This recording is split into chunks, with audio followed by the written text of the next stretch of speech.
초스피드 스터디 시작하겠습니다. 지금 우리는 꽤 오랜 시간 부동산 분야 중에서 재개발, 그중에서 조합원 분양권에 대해서 다루고 있는데요. 큰 틀에서 한 단계 한 단계 나아가면서 오늘 준비한 내용은 신발생 무허가에 대해서 다뤄보도록 할게요. 주택 부분이 있고요. 그다음에 토지만 가지고 있는 경우가 있는데 주택을 가지고 있는 경우 중에서도 신발생 무허가에 대해서 좀 다뤄볼 건데요. 근데 우리가 지난 시간에 잠깐 했던 내용을 정리를 해 드려 보면 건축법이란 제도가 만들어지면서 그 건축법의 제도에 맞게 건축 설계를 받고 그다음에 이렇게 지어진 건물들을 우리는 이거를 유허가라고 부른다고 했어요.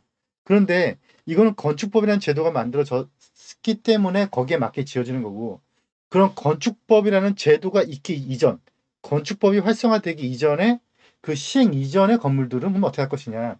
이거를 법에서는 어떻게 부르고 있냐면 그 부분을 지금 무허가라고 부르고 있는데, 근데 이거는 사실상 좀 엄밀하게 말하면 구분돼야 될 게, 어떤 제도권이 생기면서 그거를 어긴 거랑 그런 제도가 있기 이전하고 구분을 해야 된다 그랬죠. 그래서 제도가 있기 이전은 이거는 진짜 신발생 무허가고, 이 기존의 건축물은 신발생 무허가도 아니고 그래서 기존 무허가라고 부르고 있긴 하지만 이게 잘못된 명칭인 것 같다고 제가 지난 시간에 말씀드렸죠. 지난 시간에 말씀드렸던 이 부분들, 무허가에 대한 부분들은 그냥 저 혼자의 논조로는 어 허가제도 이전 건축물이라고 불러서 이거는 법적인 문제가 없는 것이고요. 신발생 무허가 건축물은 이건 문제가 있는 거죠. 이거는 엄밀하게 말하면은 법을 어긴 거니까. 허가라는 제도가 있기 이전 건축물은 법을 어긴 건 아니죠. 그런데 허가라는 제도를 둬서 이런 설계를 받고 허가를 받고 이런 걸 어긴 거는 정말 이거는 어긴 거죠. 그래서 이거는 정말로 무허가가 맞아요. 근데 이게 진짜 무허가죠.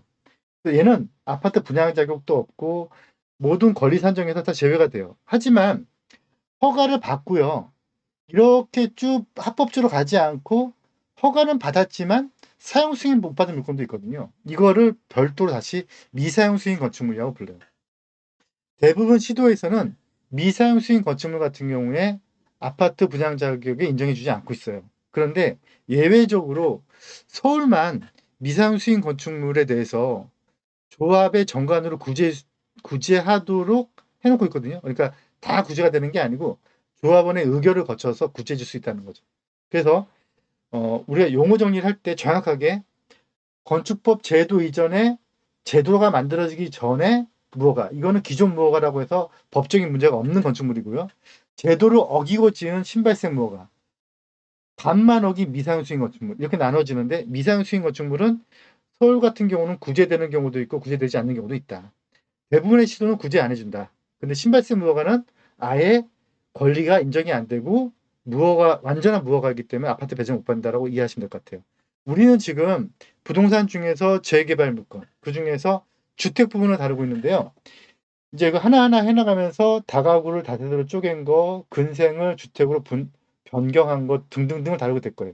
이거가 또 끝나고 나면 토지만 가지고 있는 경우, 도로를 가지고 있는 경우, 면적이 좀 작은 경우, 큰 경우 이렇게 나눠가면서 계속 공부를 해나가도록 하겠습니다. 예, 수고하셨습니다.